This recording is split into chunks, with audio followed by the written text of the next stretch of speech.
Film ഗാരേജിലേക്ക് ഇവർക്കും സ്വാഗതം. കഴിഞ്ഞ വാലന്റൈൻ ദിനത്തിൽ തിയേറ്ററുകളിലേക്ക് എത്തിയ 3 മലയാളം സിനിമകളുടെ കേരള കൃത്യമായ കളക്ഷൻ, അതോടൊപ്പം തന്നെ വേൾഡ് വൈഡ് കളക്ഷൻ തുടങ്ങിയ റിപ്പോർട്ടുകൾ പുറത്തു വരുമ്പോൾ ക്ലാഷ് വിന്നറായിട്ട് മാറി എന്ന് നിസ്സംശയം പറയാവുന്ന സിനിമയായിട്ട് ബ്രോമാൻസ് മാറിക്കഴിഞ്ഞിരിക്കുകയാണ്.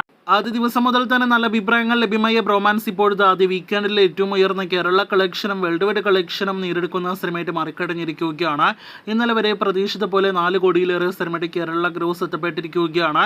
ആദ്യ 3 ദിവസത്തെ സിനിമയുടെ കൃത്യമായ കേരള ഗ്രോസ് 4 കോടി 2 ലക്ഷം രൂപയാണ്. അതേസമയം വേൾഡ് വൈഡ് ഗ്രോസ് പ്രതീക്ഷിച്ചതിന് മുകളിൽ പോയിരിക്കുകയാണ്. ഇനിയും കൃത്യമായ വേൾഡ് വൈഡ് ഫിഗേഴ്സ് വന്നിട്ടില്ലെങ്കിൽ പോലും 10 കോടിക്കടുത്ത് സിനിമയ്ക്ക് വേൾഡ് വൈഡ് ഗ്രോസ് ആദ്യ വീക്കെൻഡിൽ വന്നിരിക്കുകയാണ്.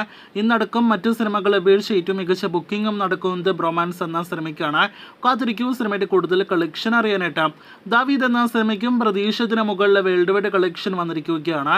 ആദ്യ 3 ദിവസങ്ങൾ കൊണ്ട് കേരളത്തിൽ 3 കോടി 12 ലക്ഷം രൂപയാണ് ആന്റണി വർഗീസ് സിനിമ നേടിയെടുത്തിരിക്കുന്നത്. അതേസമയം ചിത്രത്തിന്റെ വേൾഡ് വൈഡ് ഗ്രോസ് 5 കോടി കടന്നിരിക്കുന്നു എന്നൊരു റിപ്പോർട്ട് പുറത്തു വന്നിരിക്കുകയാണ്. സിനിമയ്ക്ക് മോശമല്ലാത്തൊരു തുടക്കം തന്നെ നേടിയെടുക്കാനായിട്ട് കഴിഞ്ഞിരിക്കുകയാണ്. ബ്രോമാൻസ് കഴിഞ്ഞാൽ ഏറ്റവും മികച്ച കളക്ഷൻ വന്ന സിനിമയായിട്ട് ദാവീദ് മാറിക്കഴിഞ്ഞിരിക്കുകയാണ്.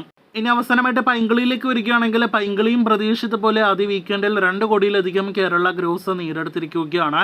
കേരളത്തിൽ 2 കോടി 10 ലക്ഷം രൂപ 3 ദിവസങ്ങൾ കൊണ്ട് നേടിയെടുത്ത സിനിമയുടെ വേൾഡ് വൈഡ് ഗ്രോസ് 3 കോടി എത്തപ്പെട്ടിരിക്കുകയാണ്. അപ്പോൾ കാത്തിരിക്കൂ സിനിമകളുടെ ഇന്നത്തെ ഉൾപ്പെടെയുള്ള കൂടുതൽ ബോക്സ് ഓഫീസ് റിപ്പോർട്ടുകൾക്ക്.